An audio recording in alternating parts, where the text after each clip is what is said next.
All this week, I've been reflecting on God's goodness. Having my good friend Dr. Angie here, and it was a blessing having her. I had to say, look, we got to go out. We were sitting in the house just working on the books and getting everything done. I was like, we got to. You on vacation? We supposed to hang out. So we made sure we did.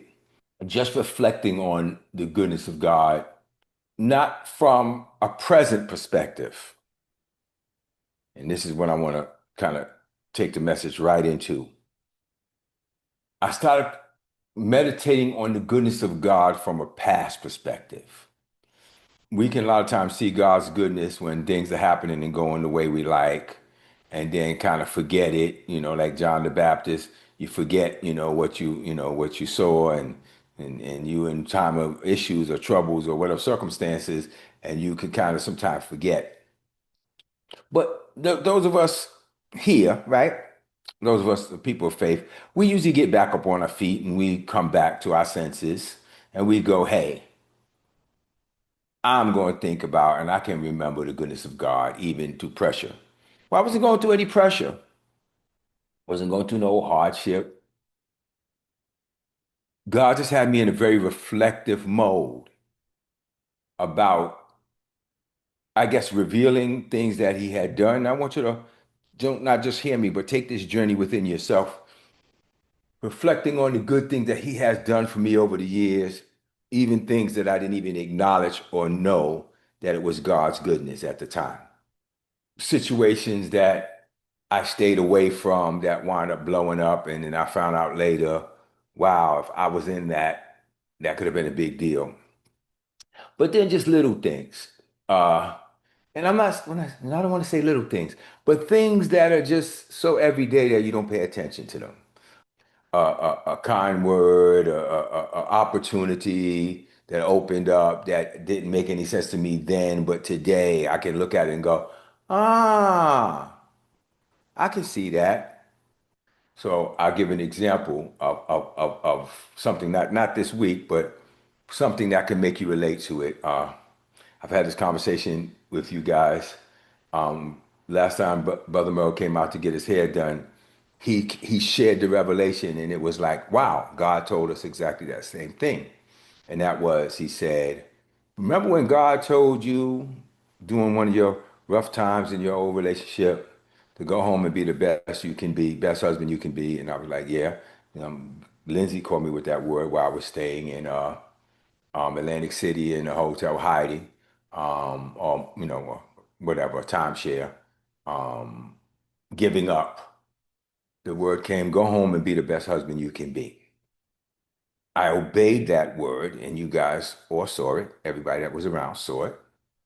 Me become this very outgoing, extra husband, right? And the revelation came now that I am where I am with who I'm with, that that was God preparing you for this moment, for this relationship. That if you hadn't obeyed that, you wouldn't have been able to step into this one who had been being prepared for 25 plus years, right?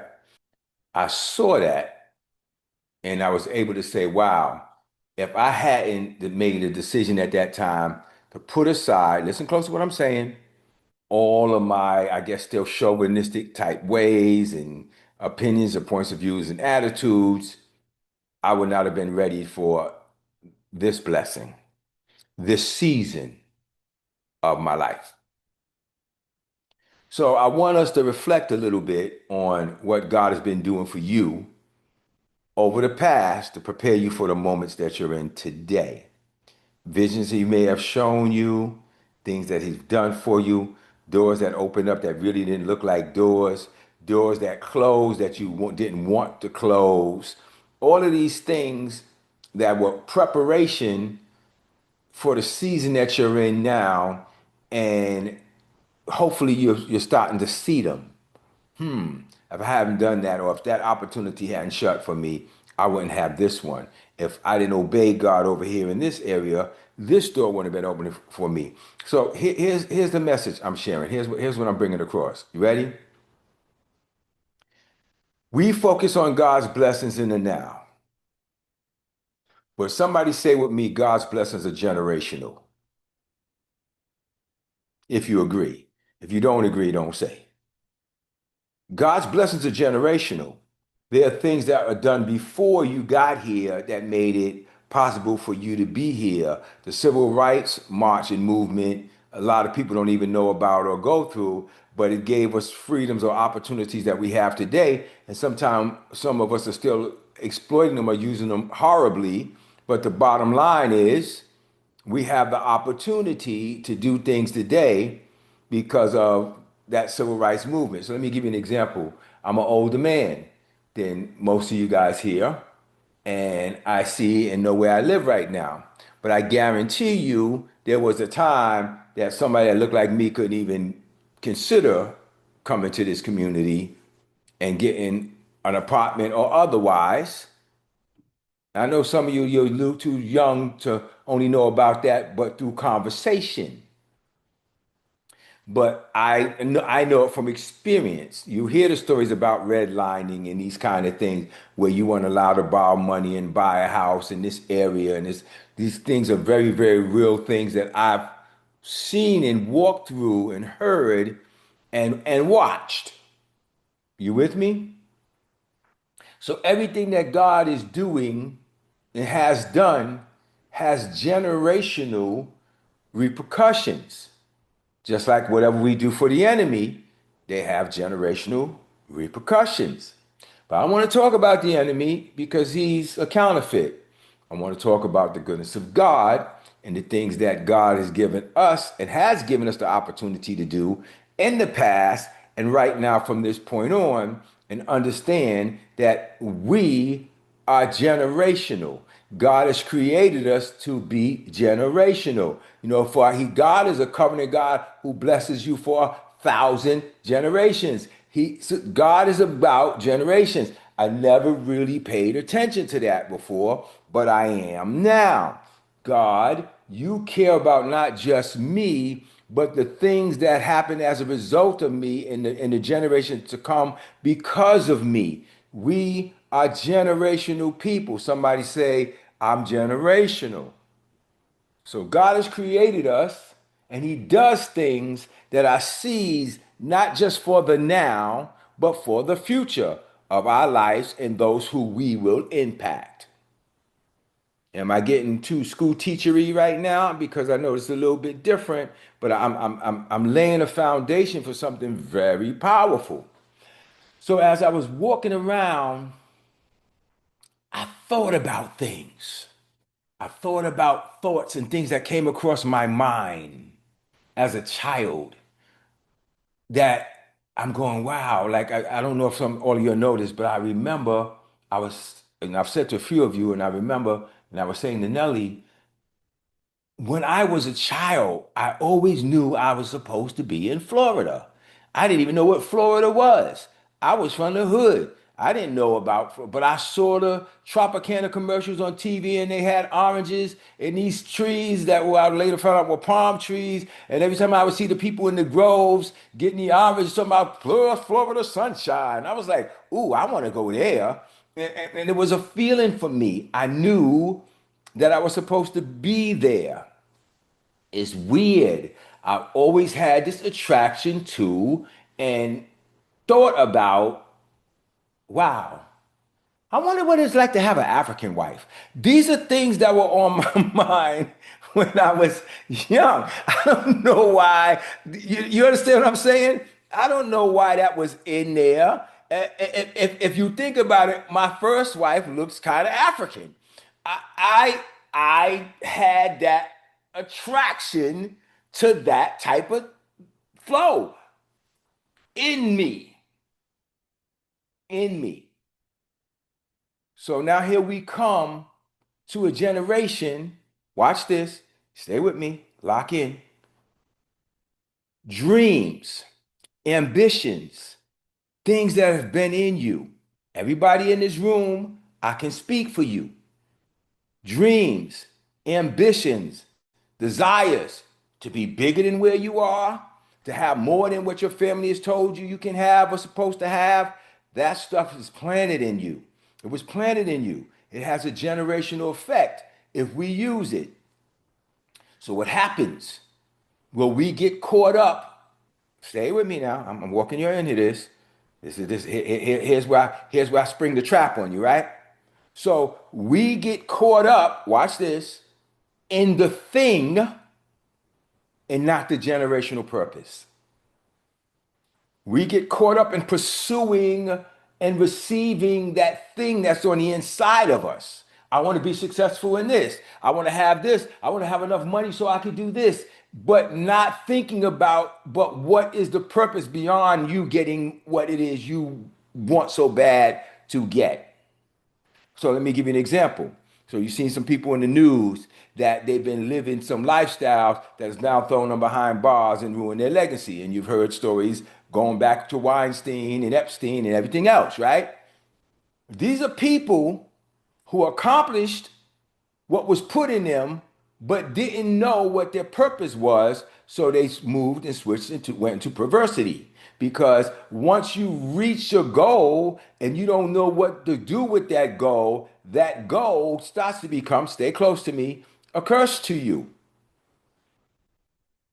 When you don't know what you called to do with the gift God has called you to have, once you get it, that thing turns into something dirty. That's why people, the Bible says, in all your ways acknowledge the Lord. You have to give that thing back to God so that God can continue to groom it to the purpose that He's created it for. Am I getting too deep?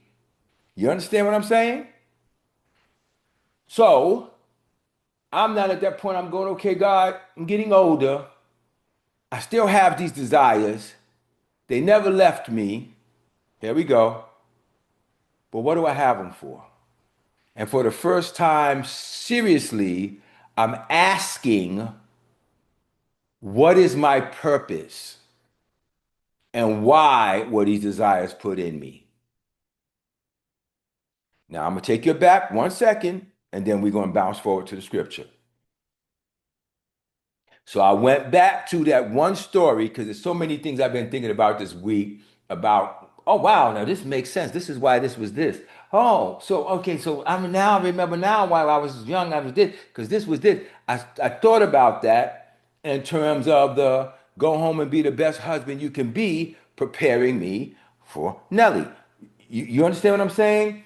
I'm looking at it now going, okay, we're all connected. This is all connected. So, okay, what I'm doing today and what am I pursuing today, what I am pursuing today, what is the purpose? Why am I here? Well, I can tell you in simple terms to teach the next generation, to share what you got with the people that's coming up under you. Why I ain't got no kids? Well, maybe you do have some kids in the spirit. It ain't got to be your blood, your flesh and blood kids. They could be children you mentor. There could be nieces and nephews. There could be people you just happen to meet and happen to know. Listen to me. God put us here to raise the next generation, to teach the next generation. I keep talking, but I'm trying to get to my notes, but I mean to the scriptures, but I want to understand this. Maybe I'll get you to say this with me and maybe it'll click.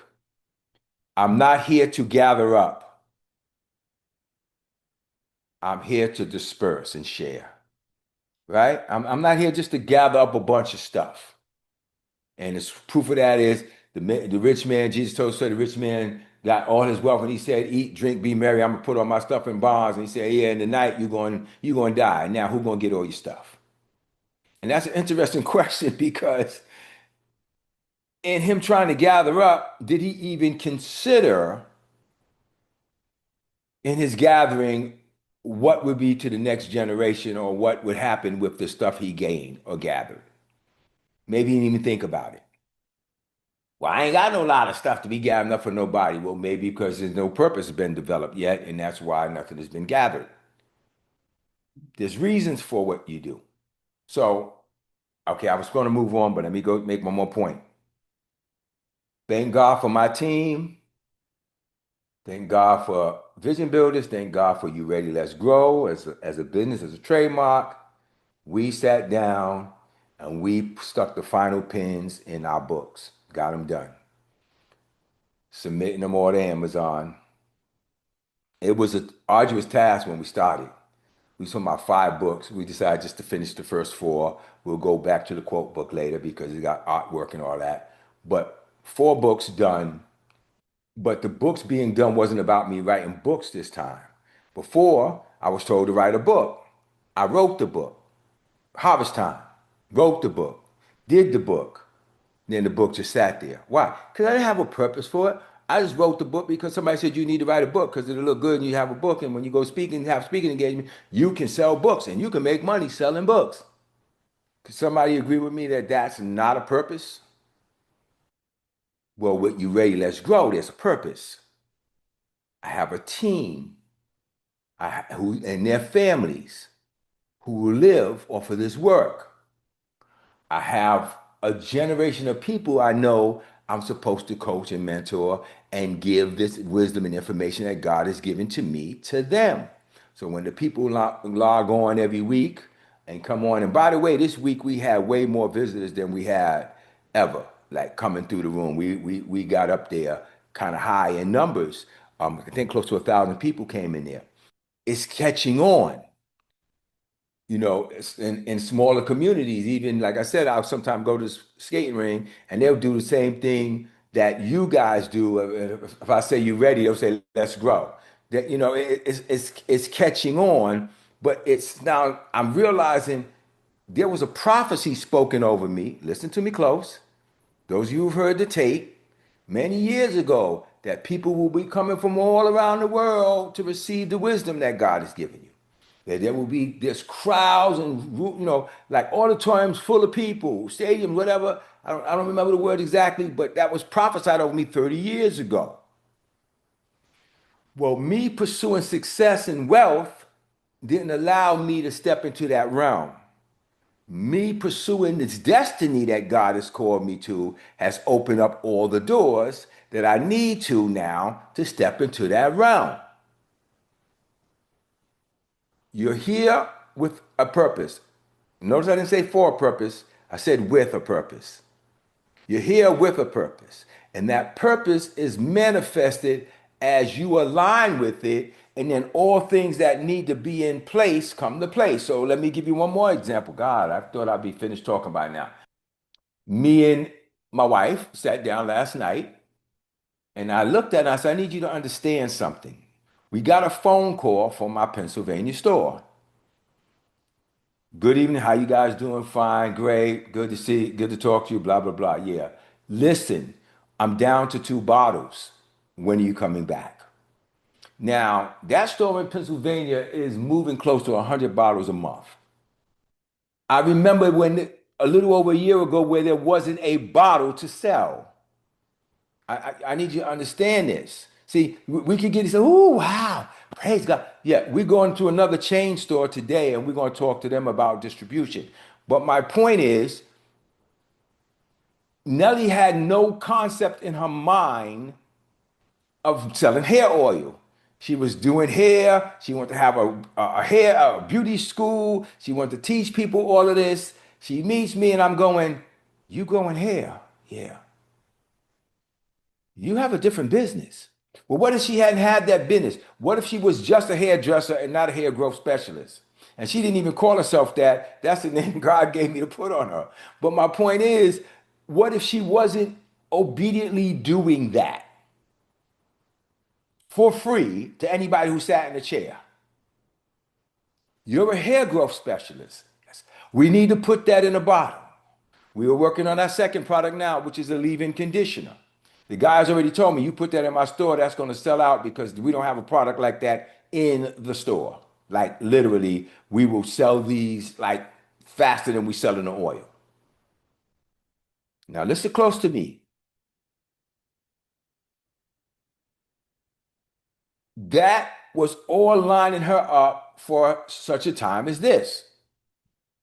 What is God doing in your life right now? And what is the purpose for it generationally? I want you to stop and think about that. Just think about that. You're doing a lot of things. I just looked at Sherry's interview on the news. I looked at Lindsay's. I looked at your documentary. And I'm saying, this is nice. But in a few weeks, days, ain't nobody thinking about this anymore. What's the generational impact of it? Have you attached it to generation? Are you looking at it as something that is legacy creating? Let's go to the scripture. You like that? You don't go all into this one. Yeah, because I have a reason. Just move next door to the psalm we did last week, to Psalm 78. I want you to see or begin to see with me the mind of God. I'm sitting here, and I ask everybody, this is the direction we're going. This is the flow we're flowing in. These are the kind of people whose sites, or people whose things that I'm emulating, because these are the people that I feel that I'm in league with and to be in league with. Um, Lindsay looked up Robbins and she, asked AI to create a site like it. And I was like, yeah, not for now. And that's cool.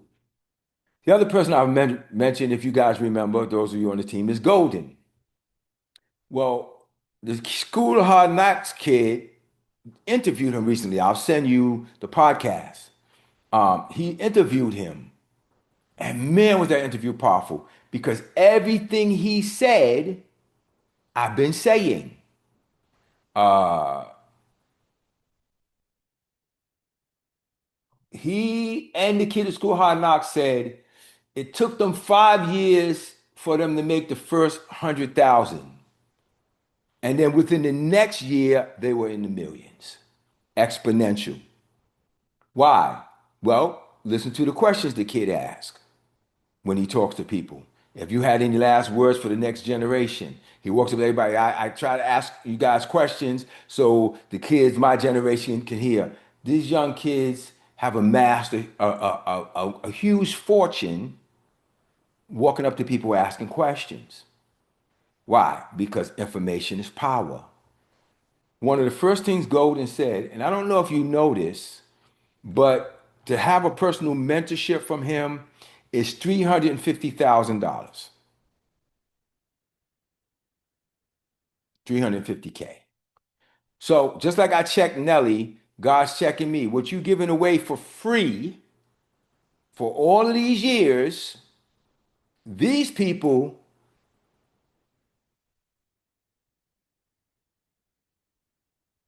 Tony Robbins has, I forgot the name of it, but it's like a masterclass thing where you get to see him in person, and it's close to $80,000 per person. And he has a room of 2,500 people. Do the math. Your gift makes room. What does that mean? And this is what we're going to get into. What do you mean your gift makes room for you? Doesn't mean your gift puts riches in your pocket. It does, but it doesn't.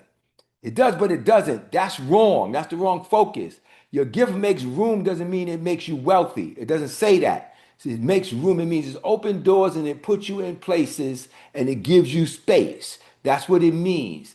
Opportunities is what make room for you means. And what comes from those opportunities could be wealth and finance. But opportunities, are you listening to me? I watched Dr. Angie since we've been on this book, Processing This, You Ready, Let's Grow trademark, grow from one dimension to three or four more. First, I said, you the CEO of this thing. She went and studied what that is so she could be right. Then all of a sudden, she's now book editor.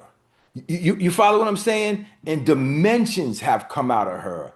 I see a whole, she's always had excellence, but now she's taking it saying, well, give me a place to put that excellence and watch me smoke. And I watched her doing it. Hats off to you, Dr. Angie. You kicked butt. in stuff that wasn't even in your checklist. And that's powerful. Now, why? Well, she's a teacher. She shares. She's generational in her development. So, starting at verse 1, listen to this close. I'm showing you why God has called us and given us gifts, even dreams and visions. My people hear my teachings. Listen to the words of my mouth. I will open my mouth with a parable. I will utter hidden things, things of old, things that have heard, things we have heard and known, things our ancestors have told us. You're already starting to see the generations. We will not hide them from their descendants. We will tell the next generation the praiseworthy deeds of the Lord, his powers, and the wonders he has done. Let's stop right here. So already the griot. How many of you don't know what a griot is? A griot, who knows? Who knows what a griot is? Merle saying yeah or no? Yeah or nay? Thumbs up, thumbs down. You do. Okay, you're right. So you should, okay. So here's what a griot is. Some people don't put their hand up for either thing, so that means you're lying. You gotta be lying. Either you know what it is or you don't know what it is. Some people just like if I just keep my hand down, nobody won't know. I see you and God sees you.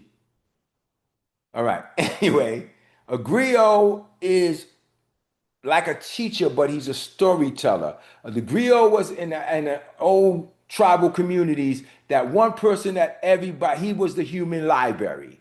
And they came and they fed him all the information, all the stories, and he told the stories. He's like a storyteller. So as the next generation come, and then he would pass all that information on when he's about to leave the planet to the next person, and then they become the community's library of information and stories and history and everything else. He's a walking, talking encyclopedia library. He, she, right? Sugrio. God showed me that we're all created to be that through the letter of the law and the word. We are living, breathing, walking, talking griots. We carry the message to the next generation.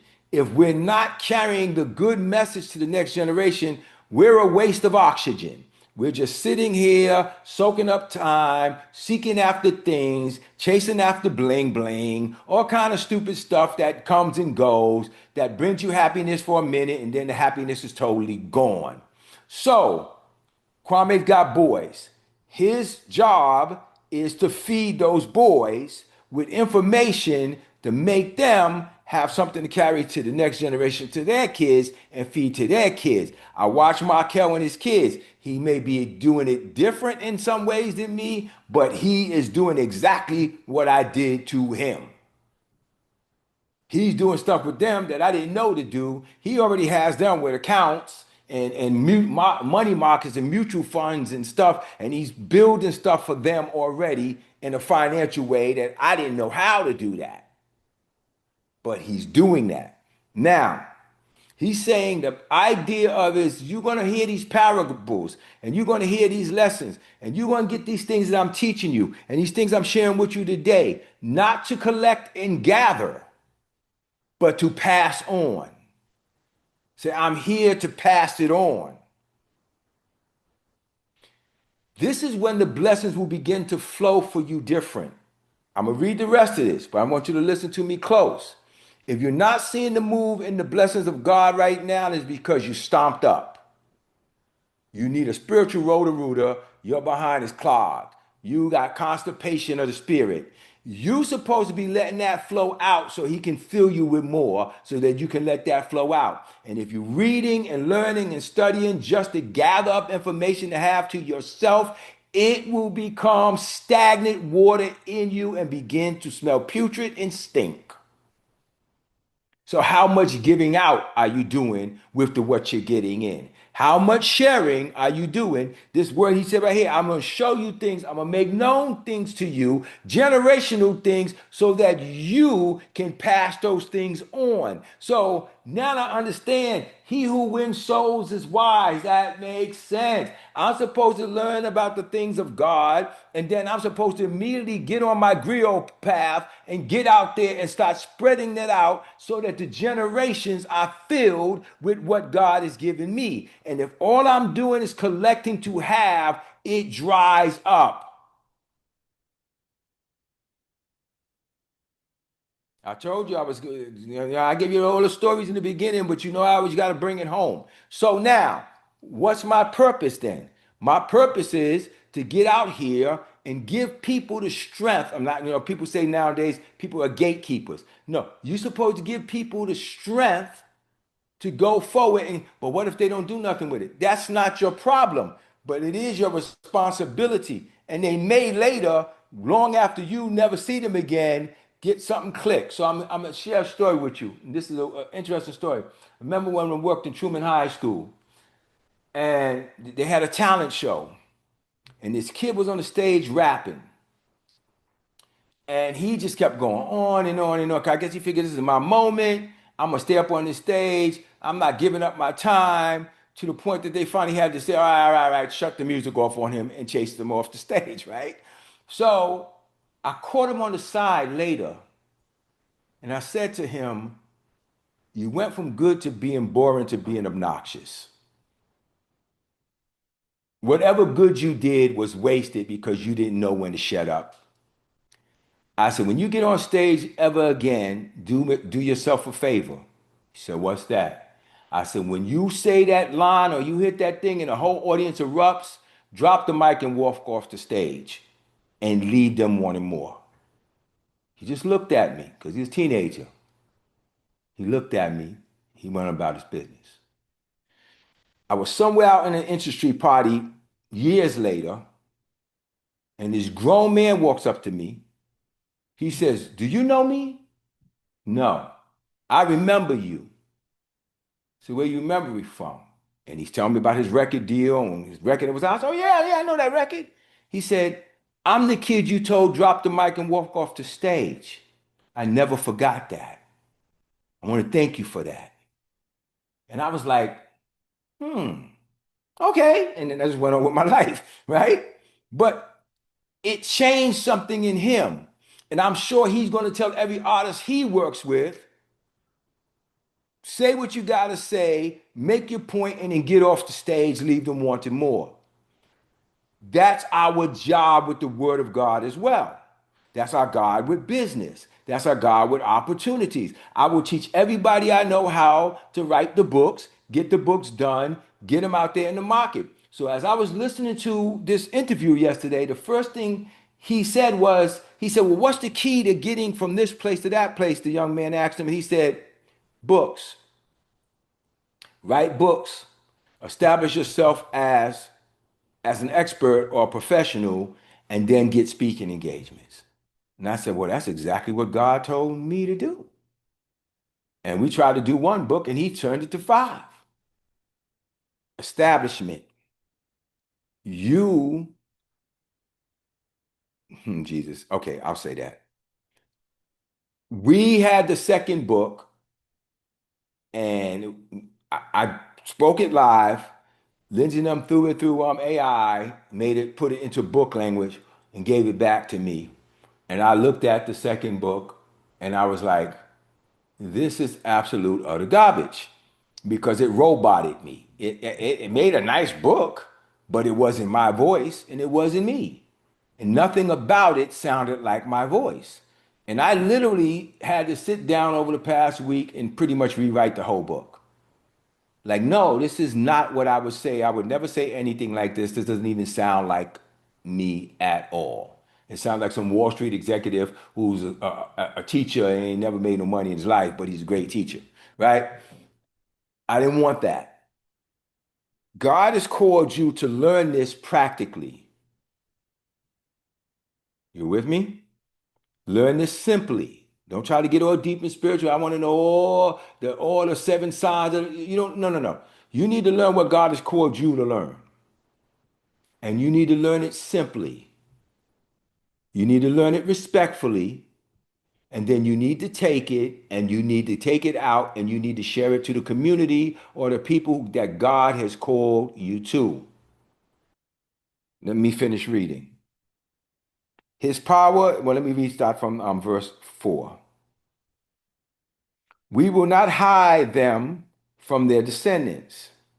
We will teach, we will tell the next generation the praiseworthy deeds of the Lord, his powers and wonders he has done. He decreed statutes for Jacob and established the law in Israel, which he commanded our ancestors to teach their children. Not to teach them how to get this and how to make that and how to get a good job, but these statutes. Why? Because these things will create wealth within themselves. Let me keep going. So the next generation would know them, even the children yet to be born, and they in turn will tell their children. Then they would put their trust in God, watch this, and would not forget his deeds, but would keep his commandments. So we talk about financial literacy, we talk about education, we talk about school, we talk about occupational, we talk about everything else. And he's saying, if you teach them the deeds and the flow of God, like you try to get them to go to college, that they would know, they would succeed, they would pass it on to the next generations, and they would not turn their backs on God. We are, excuse my expression, hell bent on education, secular education, but not on spiritual education or biblical education. And those are the lessons that we need to teach them because those lessons will make everything else solid that when they become successful, they will not forget God. So my question is, let's go back from them. Did somebody do that for you? In most cases, the answer is no. So that means you may have forgotten God. No, I love Jesus. I love the Lord. No, I ain't forgotten God. Yeah, I'm not saying you don't love God. I'm saying, do you love his principles and do you even know them? Because that's where it gets real. Because me loving God and God loving me, and that's a beautiful thing. But then life, as people say, starts lifing, and God's principles are not solid enough in you to navigate through them. I'm talking to you, I'm talking to me. This is what I'm trying to share. I hope this is helpful. I know this isn't as fiery as I can usually get, but today I'm in teacher mode and I want to make sure I'm sharing something with you that is helpful. Is this blessing? Is this a blessing? Is it helpful? Let me bring this home. And then they will put their trust in God and they will not forget his deeds, but will keep his commandments. They would not be like their ancestors, a stubborn, rebellious generation whose hearts were not loyal to God, whose spirits were not faithful to him. So here's the thing. They had a generation who grew up in the principles or the understanding of God, who God was, but they didn't have a loyalty to him or a commitment to him. Let's look at our kids now. Let's look at our neighbors. Let's look at our friends because we didn't take the time to give them the principles of God that are generational. Everything today that we do and like and love becomes obsolete. So teaching them to chase after stuff is funny. I didn't even think about it, but it's true. So these pair of Giuseppe's that I got from Corey that he was throwing away because they were in the closet and Giuseppe's were really, really big and hot 2010, 2015. They were like the Yeezys of the time. And now they're played out. But these were like sneakers that cost up to $4,000. Ridiculous, stupid. I would never buy them. But now he's leaving them in the closet to get thrown away because one, they're played out, and two, they're old. And I said, what if I put some wheels on them suckers and turn them into skates? And now these played out sneakers, I wore them to the skating ring. It's like, oh wow, you know, because now they're skates. But my point is, everything fades and passes away. Everything gets old, and everything ceases to have excitement or amusement over time, but not the principles and the laws of God. And that's the message that's being taught here. Those don't become obsolete, they don't pass away, and no matter what the new fashion is, that still is hot. It stays hot, it stays the key, it stays fire, no matter what. Or your old designer, whatever, ain't nobody thinking about that today. But the word and its principles work through all of that and through all of the time. So he's saying you have to learn these principles.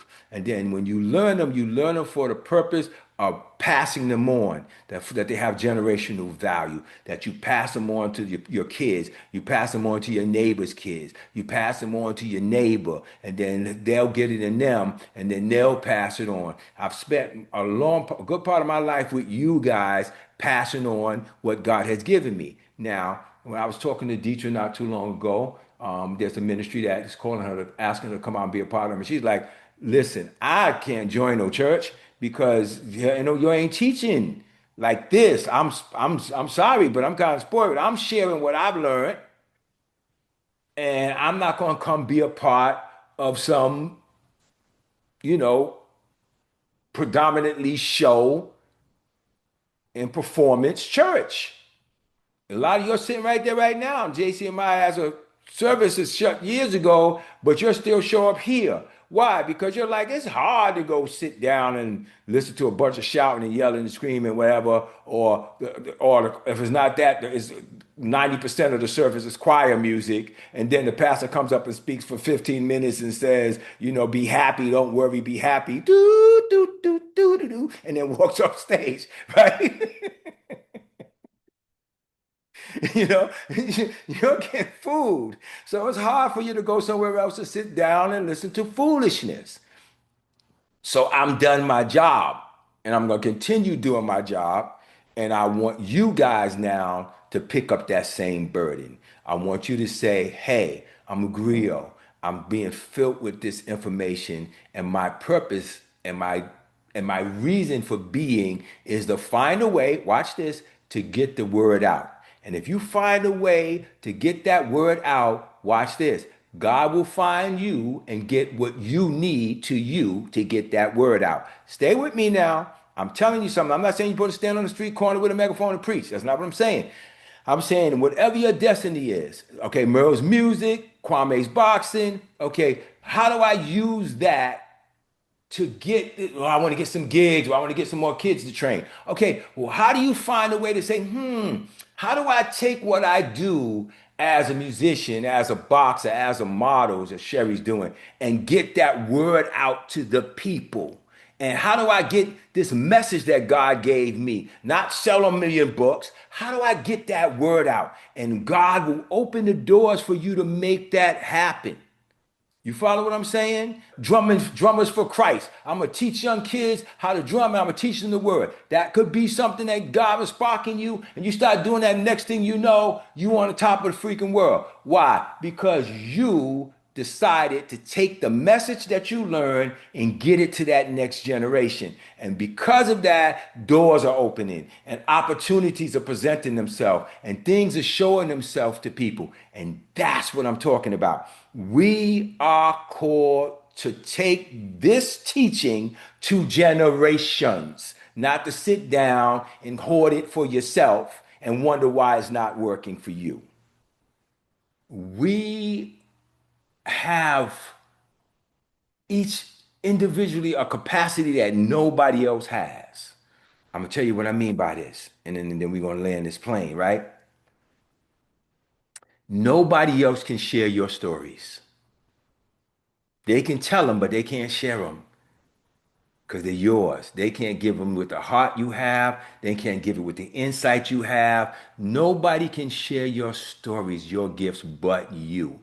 So God made you a very unique individual container on this planet. You are filled with dynamic, dunamis power. And the words that you carry as that griot, I want you to never forget that word griot. If you go forward and you begin to share, the people, everybody I spoke to who loved Nelly and came to the salon, it's crazy. None of them said, "Oh my gosh, she's the best hairdresser in the world. Nobody does hair better than her." Nobody has ever said that to me as long as I've known her. You've had her as a hairdresser. What do you say? She ministers to you. She makes you feel comfortable. She makes you feel at peace. She's just so caring, and she's always sharing the word. And the God music is playing in the place. There was a time she wouldn't let people leave the chair without praying for them. And it was like and it's like this is what people feel from you, and this is what people know about you. So I said to her, okay, with the oil now, you trying to sell bottles of oil. You forgot that you're supposed to be giving somebody something that makes a difference and betters their life. Then it will sell. You don't want people buying the oil because I'm trying to support the black business. No, you want people to get it because you ministering something to them that makes a difference in their lives. And when it does, when you give them something that makes their life better, people come back to you. That's a difference. That's what we're doing with You Ready, Let's Grow. We're creating something to make people's lives better. That's what we go when we go live. We're doing things to make people's lives better. And as a result of that, everything that's going to come in, and boy, is going to come in, we have to remind each other, guys, let's not forget why we're doing this.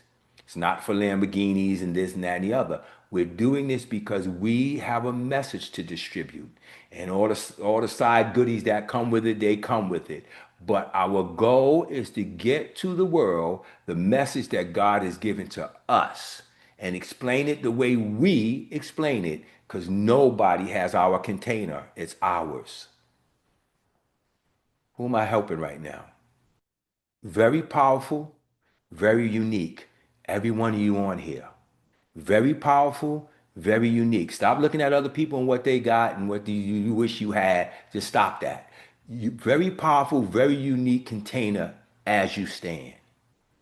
Nobody has what you have in the ability to touch people the way you're called to touch people. Nobody. Nobody. So now, walk with it. Walk with your purpose. Ask the Lord to begin to show you. We're going to pray what your generational purpose is. What seeds are you leaving when you leave here that will affect the future generations to come? You do have a purpose. Well, I don't think I'm going to be reaching that many people. You might reach one person, and that person becomes the next Billy Graham. That makes sense? Think about it. God told Abraham he'd be the father of many nations. 2 kids. Let's look at the stars. So shall your seed be. 2 kids. I guess he was thinking, Sarah gonna be dropping him one every month. If God's telling me at his age, he gonna be, his seed's gonna be like the stars of the sky. Like, how am I gonna get that done? I need to get like 90 women pregnant for that to happen. 2. But look at the nations of the world, from Israel to Islam, all his seeds. God don't need you to do a lot. He just needs you to do the thing he called you to, and he'll multiply it. So let's get on task. Let's get on task. Say, I am generational. And the seeds I sow today will be in effect long after I'm gone. Amen. Blessings.